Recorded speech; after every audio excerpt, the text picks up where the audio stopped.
देखिए green TV YouTube पर भी, बस सब्सक्राइब करें और बेल आइकन दबाएं।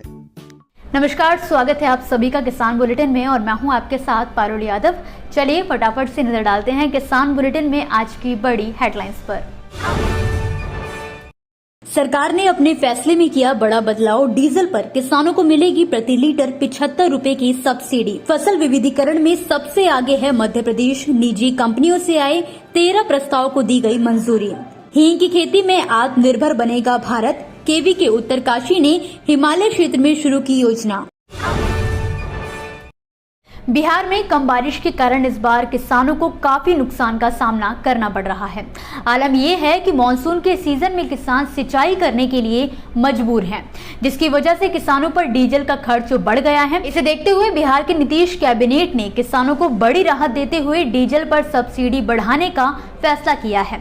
आपको बता दें कि किसानों के लिए बिहार सरकार ने पहले ही डीजल पर प्रति लीटर 60 रुपए का अनुदान देने का ऐलान किया था, लेकिन अब बढ़ती समस्याओं को देखते हुए राज्य सरकार ने इस अनुदान को बढ़ाकर 600 रुपए प्रति एकड़ की जगह 750 रुपए प्रति एकड़ कर दिया है। कैबिनेट के मुख्य सचिव एस सिद्धार्थ ने बताया कि प्रत्येक सिंचाई सीजन के लिए किसानों को 10 एकड़ तक जमीन के लिए 750 रुपए की सब्सिडी दी जाएगी।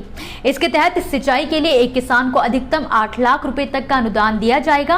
किसानों को डीजल पर अनुदान देने के लिए इस वित्तीय वर्ष के बजट में 29.95 करोड़ रुपए का प्रावधान भी किया गया था। राज्य के किसानों को अब तक 60 रुपए प्रति लीटर की सब्सिडी दी जा रही थी। इसके बाद राज्य सरकार ने इसमें 15 रुपए की बढ़ोतरी की और अब 75 रुपए प्रति लीटर कर दिया गया है। जानकारी के मुताबिक आवेदन करने के लिए किसानों को संबंधित पेट्रोल पंप से डीजल की खरीद की कंप्यूटराइज्ड बिल अपलोड करना होगा। डीजल अनुदान के लिए ऑनलाइन आवेदन मिलने के अधिकतम 10 दिनों के अंदर भुगतान कर दिया जाएगा। गौरतलब है कि डीजल का इस्तेमाल सिंचाई के लिए हुआ है या नहीं, इसकी भी जांच सरकार द्वारा की जाएगी। कृषि में आधुनिकता लाने के साथ ही फसलों में विविधता लाना भी काफी जरूरी है। इस बात की जरूरत को समझते हुए केंद्र सरकार अब प्राकृतिक खेती के साथ साथ फसल विविधीकरण पर भी फोकस करने जा रही है।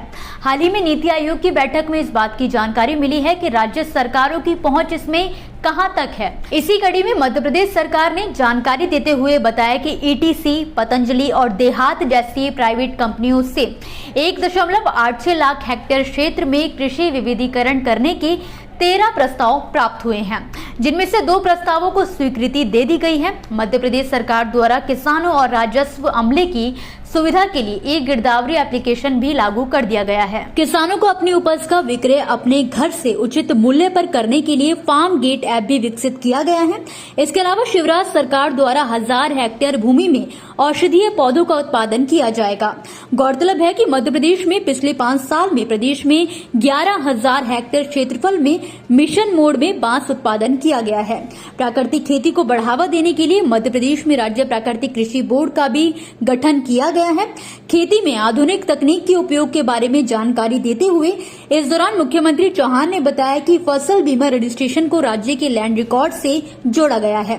साथ ही बीमा भुगतान में उपज आकलन के लिए सैटेलाइट आधारित रिमोट सेंसिंग तकनीक का भी इस्तेमाल किया जा रहा है, जो कि राज्य में डिजिटल एग्रीकल्चर के प्रचलन में काफी मदद करेगा।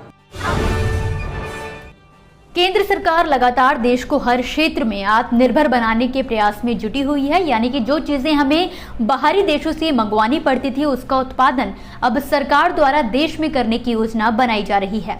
इसी कड़ी में अब सरकार द्वारा हींग की खेती को बढ़ावा दिया जा रहा है।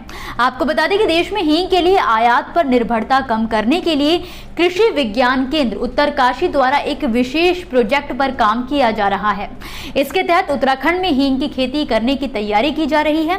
देश में फिलहाल हर साल 12,000 हींग का आयात किया जाता है, जिसके लिए एक साल में औसतन $1,000 मिलियन का खर्च होता है। उत्तरकाशी के वरिष्ठ बागवानी विशेषज्ञ पंकज नौटियाल ने बताया कि हींग ठंडे रेगिस्तान जैसे वातावरण में होती है।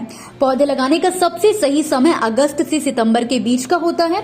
परिपक्व होने के बाद एक पौधे से 25 से 30 ग्राम गोंद प्राप्त होता है। इसकी कीमत 30 से 40 हजार रुपए प्रति किलो है। जानकारी के लिए आपको बता दें कि केंद्र सरकार के द्वारा देश को हींग के उत्पादन में आत्मनिर्भर बनाने के उद्देश्य से CSI IHBT पालमपुर ने कुछ साल पहले ही हिमाचल प्रदेश स्थित लाहौल घाटी में हींग की खेती शुरू की है।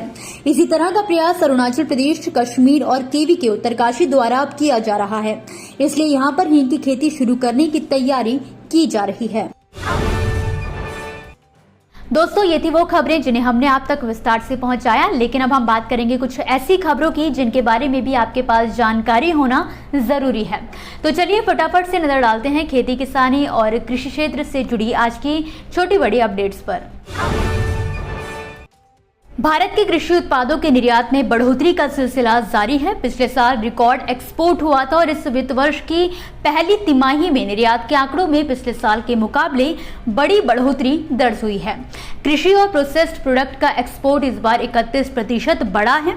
वहीं फल और सब्जियों के निर्यात में भी बढ़ोतरी दर्ज हुई है। अगर दाल और प्रोसेस्ड फल और सब्जियों की बात करें तो उसमें करीब 60% की बढ़त है। वाणिज्य एवं उद्योग मंत्रालय ने इस संबंध में जानकारी दी है। महाराष्ट्र में इस साल खरीफ सीजन की फसलें कई समस्याओं का सामना कर रही हैं और इसी कड़ी में उस्मानाबाद जिले के कलांबा तालुका के रहने वाले एक किसान ने अपनी ही फसल पर ट्रैक्टर चलाकर उसे बर्बाद कर दिया। दरअसल किसान रामहरि घाड़गे ने अपने 5 एकड़ जमीन में सोयाबीन की खेती की थी, लेकिन लगातार फसलों पर मोजेक वायरस अटैक से फसल पीली पड़ रही थी। इसके बाद किसान परेशान होकर अपनी फसल पर ट्रैक्टर चलाकर फसल नष्ट करने पर मजबूर हो गया। पशुओं में होने वाली लंपी स्किन डिजीज से राजस्थान के पशुपालकों में हाहाकार मचा हुआ है। हजारों पशुओं की मौत हो गई है। उधर मध्य प्रदेश सरकार ने भी इसके लिए एहतियातन अलर्ट जारी कर दिया है। सूबे के पशुपालकों के लिए एडवाइजरी भी जारी की गई है। केंद्र सरकार द्वारा जारी एडवाइजरी के संबंध में पशुपालन विभाग के संबंधित अधिकारियों से कहा गया है कि गाइडलाइन के अनुसार रोग की पहचान एवं नियंत्रण के लिए सजग रहें। कहीं भी लक्षण दिखाई देने पर नमूने एकत्रित कर राज्य पशु रोग अन्वेषण प्रयोगशाला भोपाल को भेजें। मध्य प्रदेश के देवास जिले में रविवार को अजीबोगरीब वाकया हुआ। यहां पर किसानों ने अनूठे तरीके से विरोध प्रदर्शन किया। उन्होंने प्याज और लहसुन की शव यात्रा निकाली। इस शव यात्रा में युवा किसान संगठन के कार्यकर्ता बड़ी संख्या में शामिल हुए। उन्होंने प्याज और लहसुन के उचित दाम नहीं मिलने पर जमकर नारेबाजी की। किसानों ने कहा कि हमें हमारी फसल का उचित दाम नहीं मिल रहा है। अगर हमें आत्महत्या करनी पड़ी तो उसके जिम्मेदार शासन और प्रशासन होंगे। 3 कृषि कानूनों को लेकर पिछले साल दिल्ली बॉर्डर पर छिड़े किसान आंदोलन में मारे गए पंजाब के किसानों को भगवंत मान सरकार ने मुआवजा दिया है।